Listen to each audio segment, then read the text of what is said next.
Let's be honest. If you're watching or listening to this, there's a good chance you're tired. Tired of being the one who follows up. Tired of being the one who cares the most. Tired of trying to motivate people who are just as busy and just as overwhelmed as you are. And the hardest part? You're not leading employees, you're leading friends, classmates, people who can stop showing up at any time. If you've ever wondered, why does leadership feel so exhausting? You're not doing it wrong. You're just leading peers. And today, we're talking about how to do that without burning yourself out. Welcome to Leading for Good, the Alpha Phi Omega Story, the national podcast where we explore how leadership, friendship, and service shape who we become. I'm Chris Meschuk, and today's conversation is for anyone who's held a position, chaired a committee, or unofficially become the responsible one in their chapter. Last episode, we talked about why APO still matters, and how leadership here is different than leadership anywhere else. And today, we're getting practical, because leading peers, especially in a service organization, can be incredibly meaningful and incredibly draining. So let's talk about why burnout happens and how to prevent it. Leading peers comes with challenges that no one really prepares you for. You don't have formal authority, you're navigating friendships and accountability at the same time. And most of the time, you care more than anyone asked you to. So joining me today are two of our active brothers, Angelina Lappin from the Theta Pi Chapter at High Point University, and Antonio Johnson from the Alpha Theta Pi Chapter at National University. So welcome to both of you to the podcast. Awesome. So excited to be here. Thank you, Chris, for having me tonight. Okay, so let's do a little bit of quick framing for both of you. Let's start with Angelina, with you. Tell us a little bit about how you found APO and the leadership experiences that you've had in your chapter. Hello, welcome. Again, my name is Angelina Lappin. I'm a senior at High Point University, the lovely Meschuk Phi Chapter in North Carolina. I've been a part of Alpha Phi Omega for 4 years, and I actually joined my first semester freshman year after being dragged because I had no idea what was going on. But I have loved being in the chapter for all 4 years. Quickly into my first semester, I became the pledge secretary, or the prospective new member secretary. After falling in love with it further and falling in love with my big, I decided to be inter-chapter chair, which involved us as a chair to reach out to other chapters and connect with them. And after a semester with that chair and then a semester following with that chair again, took a break, another semester with that chair. I just kept coming back with it, and it really proved my love for international relations and Spanish, which are my majors here at High Point. And then the organization as, I guess, a business or just a running figure inspired my minors in business administration and Latin and Caribbean studies. Hello, audience, viewers. I'm Antonio Lamar Johnson. I am Alpha Theta Pi Online Chapter President. I've served on the Time and Place Committee and Innovations for a Second Century Committee. The Assistant Dean of the College of Law and Public Service at the National University campus told me that National University was establishing a national service fraternity. It was a significant moment as a petitioning group and a great journey to be part of the team that initiated APO's first online chapter. I'm grateful for our founding president and my chapter faculty advisor for equipping me with the resources and tools and including me into Alpha Phi Omega's workshops to be an effective president, and for having their trust. Very cool. Okay, so let's dive in here. Antonio, I'll have you go first. You've been on this journey with your chapter, went through the full petitioning process.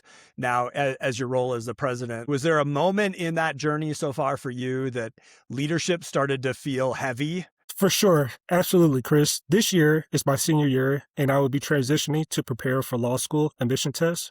This year, leadership feels heavy because I will need to pass my responsibilities to a successor. At times, leadership has been challenging when motivating peers to stay committed to service. Sometimes members have work obligations or other inconveniences requiring me to adapt quickly and make changes. During those heavy moments, our founding president and chapter advisors have been my foundation to support me. My personal way of overcoming the burden is never forgetting why I started my Alpha Phi Omega journey and my passion for public service to promote the common good. Oh, I like that, and actually, I might dig in just a little bit on that. Those fellow chapter members and advisors, what was it that they did that helped in those moments? They took on the responsibilities of completing monthly service reports and sending me reminders on monthly meetings to send out emails to new member interests and to continuously follow up on members that have missed monthly meetings to do a welfare check. Got it. Okay, that's helpful. That's cool. Angelina, what about you? What in that your journey in the chapter Mhm. for all of these years, was there a moment where leadership felt heavy for you? Absolutely. I had just gone to nationals. I was one of almost 4 people that went to nationals, and coming back, I was so excited to involve all these new ideas. So I ran for parliamentarian and didn't get the position.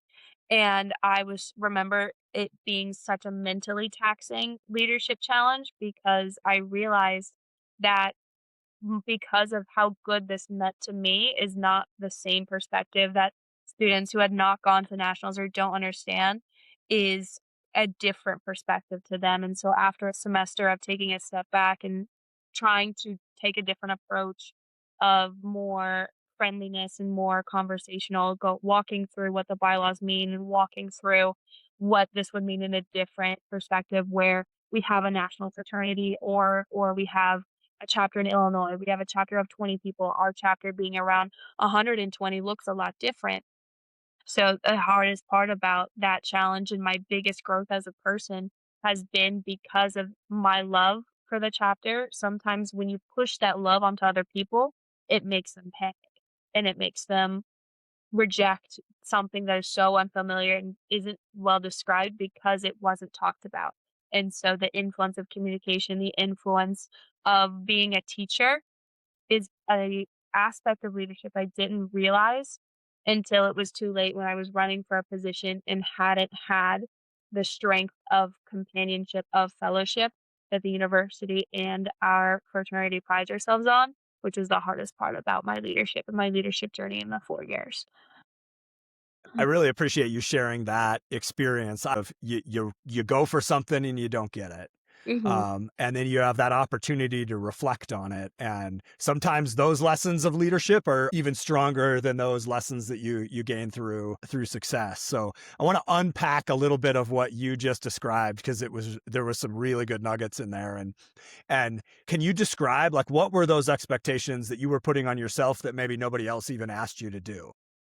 That's an absolutely great question, and that's a really cool way to look at, I guess, a leadership position is that when you have so many leadership positions and you're under the impression that you are the sole proprietor of that information, and when you release that all at one point, I, in my expectation, wanted others to believe, regardless if they were seniors. I was just a small sophomore at the time. I wanted these seniors to say, "You are so right. I can't believe you brought back this information.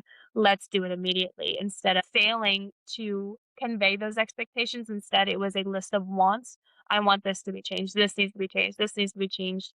And not having the correct support group made me feel so alone as a leader and a lot of people don't realize that in leadership is that once you have so many positions of leadership, you are in APO, you are in maybe your class president, you are having a group project in a class. Once you're in all those leadership positions, you are the only person who has that knowledge. And people don't realize that that's lonely because people come to you for you as a leader, but they don't come to you as a friend because you have that access to knowledge. And that access to knowledge, when given freely, does motivate people. And then they expect you, hey, tell me. And that's when the want flips from let me tell you to let me listen. My gosh, there's such good nuggets in there. Oh, I love it. Antonio, I'd be curious that concept of leadership being lonely. Have you ever had that experience of where all of a sudden you're kind of at the top and you realize, I don't really have anybody to talk to? But yes, absolutely. I'm going through that experience as we speak now. And a lot of information is coming towards me so fast where I have to take a second to pause and try to prioritize what's most important and also talk to my chapter advisors about the issues I have going on. And they've been very supportive. Also communication with my members, explaining to them what I'm going through and that I need their patience has been helpful. That's good. That's good. And actually, I think that there's a thread there of the role that chapter advisors or mentors can play in leadership. Antonio, you brought up what I think is really a leadership myth. And so maybe let's take the conversation there and talk a little bit about leadership myths. And these are the things that can kind of quietly burn leaders out without folks even realizing it. So I want to walk through them, and then I'd love for each of you to describe if any of these resonate with you and any experience that you've had with them. So I think the first myth is always, well, if I don't do it, it won't get done. Mm-hmm. And sometimes that's true, right? It might not get done, but many times it just means that nobody else gets a chance to step up. The second myth is that being a good leader means I'm always available, which it doesn't, right? It means being intentional with your time, your energy, your priorities. And then the third myth is, well, burnout means I must be bad at leadership, because I clearly can't do it. The studies and the science shows, no, that's not it. Burnout usually means that you care so deeply, but you haven't been supported well in figuring out how to navigate it. So curious, Angelina, maybe if you want to go first. Did any of those strike a chord for you? For sure. I think when I didn't get that parliamentarian position, burnout was really significant as a junior, because most of the time those juniors, those seniors get that executive position and they ascend straight. Typically in our chapter, the myth is that once you step into the chair, you go into exec, then you go to president. Like, that's the pretty straight line. So the myth is that whenever you don't get the position or you experience burnout, you turn out to that bad leader. But it was the hardest thing for me to realize is that what I wasn't doing wasn't wrong. What I wasn't doing wasn't a bad thing. What I wasn't doing didn't mean I didn't care, but it's because I cared so much and because I didn't have that support group, which is what I was kind of saying earlier. It didn't execute well. And that's the foundation of having almost the mentorship system that we have in Alpha Phi Omega. So whenever we go through bigs and littles, specifically for our chapter, my littles were the ones that were telling me your ideas were great, but it's just a matter of what did the chapter need at the moment, which puts you in this selfless perspective instead of being selfish, saying, I know what I want best, and having this lineup set up. So when burnout equals bad leadership, I'd say that was probably the myth that associated closest to me. Antonio, what about you? Of those leadership myths, like, did one strike a chord for you? There's actually two that strike a chord. Leadership myth of burnout, leadership burnout I faced, where as the only officer in my chapter, I've had so much reports I have to go through. I have to do the treasurer reports, the secretary reports of meeting recording times, and the service VP reports as well too. And the second one is that leaders are born. And I found out on my journey with APO that leaders are made. For example, when I attended my first Alpha Phi Omega President's Academy last year at Georgia Tech University, I had the opportunity to engage with lifetime members who are dedicated to making the world better, more peaceful, and committed to the cardinal principles of leadership, friendship, and service.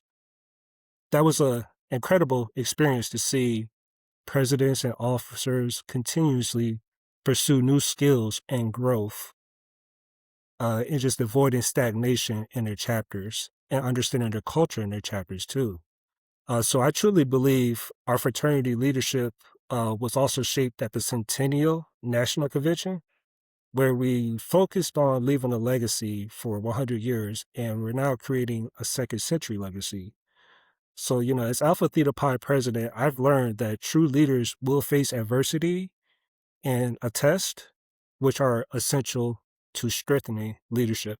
It's so good. I think what this also describes for me, or resonates for me, is that this thing of leadership in APO has a bit of a twist, that you're leading volunteers, so you can't motivate with paychecks or grades or anything like that. And I think, Antonio, you just touched on this, that a service culture can sometimes kind of reward that overextension instead of sustainability. And it's the same thing for me in public service in my career. You can have that same dynamic. So there's this really interesting kind of reality check that both of you have touched on, which is you're allowed to miss a meeting. You're allowed to say no to a project. You're allowed to ask for help, and you're allowed to step back without stepping away. And that leadership in APO is a team sport, not a solo performance. And right, if your chapter can't function without you, that's not leadership. That's a system problem. And I think both of you have described some of those experiences around that. So thinking about that kind of reality check, any reactions, takeaways for either of you? I mean, it happens. It's always terrible. It's like just makes me more grateful for the mentorship program that I've had specifically within my chapter. And a lot of people don't realize the mentors that they have or the support system they have until they really need it. And so coming into my senior year, I was able to be in a chapter chair again for my last semester. Having that group and realizing I could take advantage of that group is definitely a pro, but what I wanted to say about it was that when you approach something with curiosity, it doesn't matter if you already know that you don't like it, that is your own decision. But when you approach it with curiosity to learn more, because watching as a junior, all my senior APO mentors graduate, when you approach with curiosity, you find that that curiosity is contagious and you know more about a brother that you maybe, again, you don't like, maybe you love. But when you know more about a person, that establishes that connection.